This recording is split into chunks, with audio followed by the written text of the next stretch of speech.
Abdaljawad, let's start by having you talk about the mass arrest campaign and the images that have been circulating that are identical to the ones that we've been seeing of Palestinians in Gaza who have been stripped and blindfolded and paraded around by Israeli soldiers. There has been this Israeli yearning, if we want to position it as such, to shame Palestinian manhood and masculinity.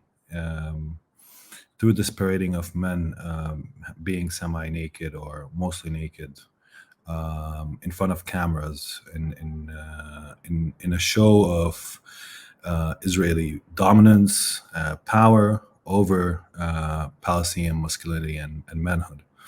And I think it harkens back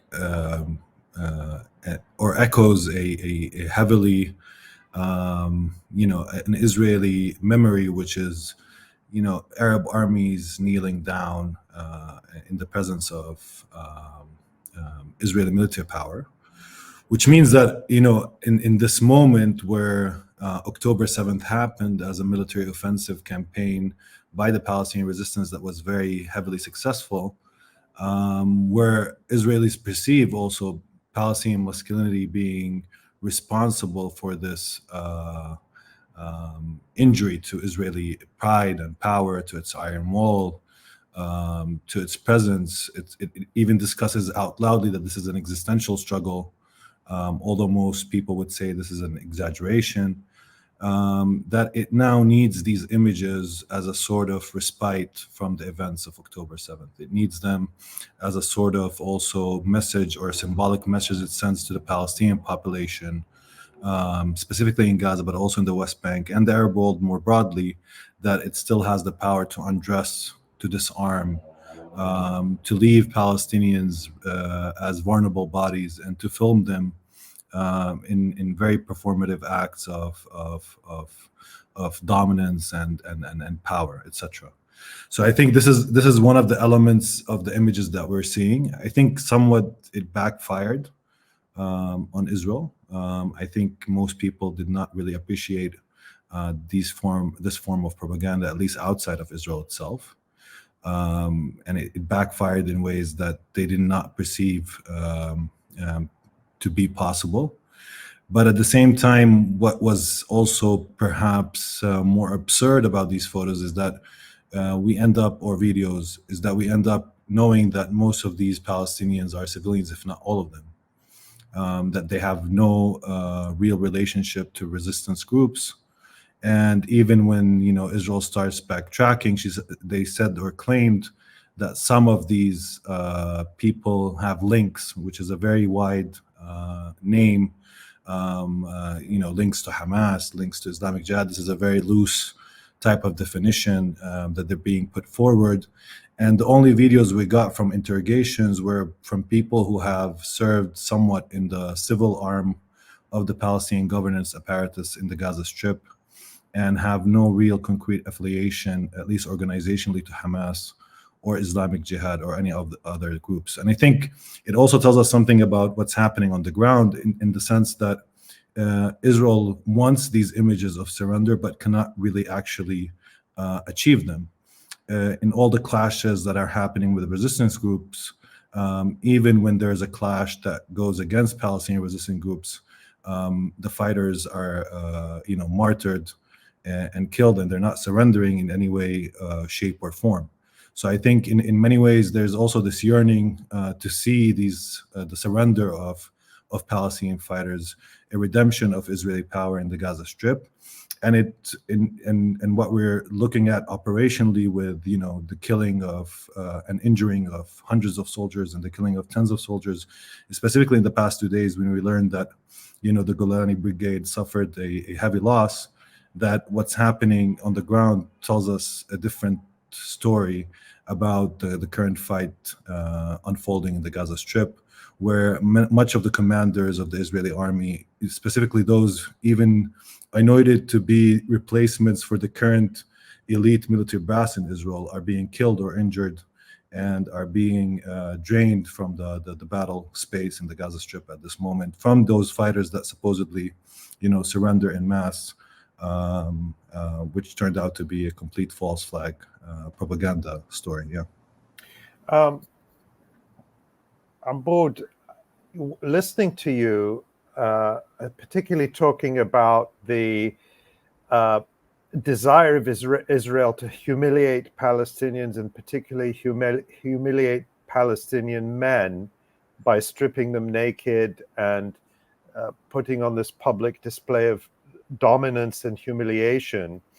I'm reminded very much of what happened now almost 20 years ago during the US-led aggression and invasion on Iraq, when after the United States invaded, we saw the horrifying scenes of torture and abuse at Abu Ghraib and other places, where Iraqi men were stripped naked by American forces, the same American government that is sponsoring this genocide now in Gaza, and also stripping them naked in this way. And at the time, we learned that this was a deliberate strategy that was inspired by this racist book called The Arab Mind, written by this Hungarian-born so-called cultural anthropologist Raphael Patai, who later took Israeli citizenship, and who wrote this vile racist book claiming that Arab men are obsessed with sex, and yet at the same time they're ashamed of it. And so the way to break Arab men is through sexual humiliation. And they were using this racist book really as an operations manual in Iraq. So my question, so clearly those are old racist and colonial tropes that are not just unique to Iraq or Israel. But do you think this is a deliberate strategy on the part of Israel, the same way it was with the Americans when they invoked this racist and bogus doctrine of Raphael Patai? Yeah, I mean, I think it's completely, it's completely targeted, or at least it tends to target Palestinian imaginary of, shaming us, of attempting, it's very deliberate. It's a symbolic message to Palestinian society first and foremost, before anybody else, in terms of rendering these men mostly naked and parading them in this way. And I think it does harken back to this kind of Orientalist, racist policies that you're mentioning, whether in Iraq or even with other racist and fascist regimes. Historically, that has been, a policy that was used by many such regimes that think the naked body is something that could be a source of either shame, and specifically when it comes to Arab men, then there's the whole Orientalist aspect that comes into play. Inaccurate. I mean, we don't need to respond to this Orientalist trope, but I think, it's a deliberate policy meant to humiliate the Palestinian men, and a symbolic message to Palestinian society more. And what impact? I mean, you're in